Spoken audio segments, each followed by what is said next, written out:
महाराष्ट्र की राजनीति में अब रहमान डकैत की एंट्री हो गई है।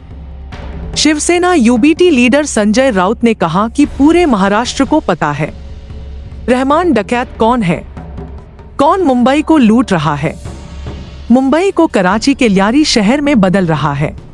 उद्या जरा संघर्ष झाला तर आम्ही मराठी लोक पुन्हा एकदा बलिदान द्यायला तयार आहोत, पण ही मुंबई आम्ही अमित शहांच्या घशात जाऊ देणार नाही। या महाराष्ट्राला माहिती आहे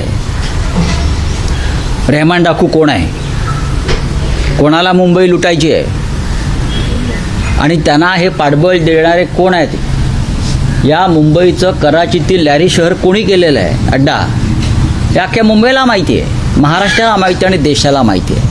दोन्ही पक्षांकडून 100हून अधिक जागांचा दावा केला जातो, तर कशा प्रकारे मग हे सूत्र ठरणार आहे? अशा कुठल्याही प्रकारचा दावा हा कुणीही केलेला नाही।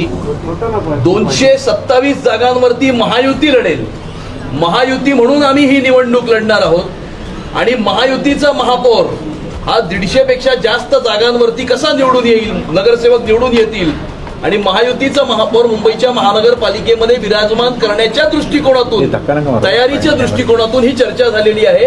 कुणीही अशा प्रकारे जागांचा दावा केलेला नाही। राष्ट्रवादी या महायुतीमध्ये असेल का? राष्ट्रवादी काँग्रेसचे नेते जर नवाब मलिक असतील तर या युतीमध्ये या राष्ट्रवादी काँग्रेस अजित पवार गट सामील होणार नाही। नवाब मलिक यांच्यावरती गंभीर अशा प्रकारचे आरोप आहेत आणि त्यांच्याबरोबर कोणतीही युती भारतीय जनता पार्टी करणार नाही। बृहन्मुंबई महानगरपालिका के चुनाव के दृष्टिकोण से आज महायुति के चर्चा की शुरुआत हुई है।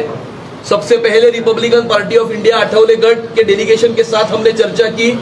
दोपहर में शिवसेना और भारतीय जनता पार्टी के 4-4, 5-5 नेता बैठकर आने वाले समय में महानगर पालिका के चुनाव के दृष्टिकोण से जो तैयारी होनी चाहिए, इलेक्शन मैनेजमेंट के दृष्टिकोण से जो तैयारी होनी चाहिए, उस तैयारी के दृष्टिकोण से बहुत अच्छी चर्चा हुई है और 150 से ज्यादा नगरसेवक महायुति के चुन के लेकर आने के दृष्टिकोण से महायुति का महापौर ये मुंबई की महानगर पालिका में मुंबईकरों ने विराजमान करने का निर्णय किया ही है।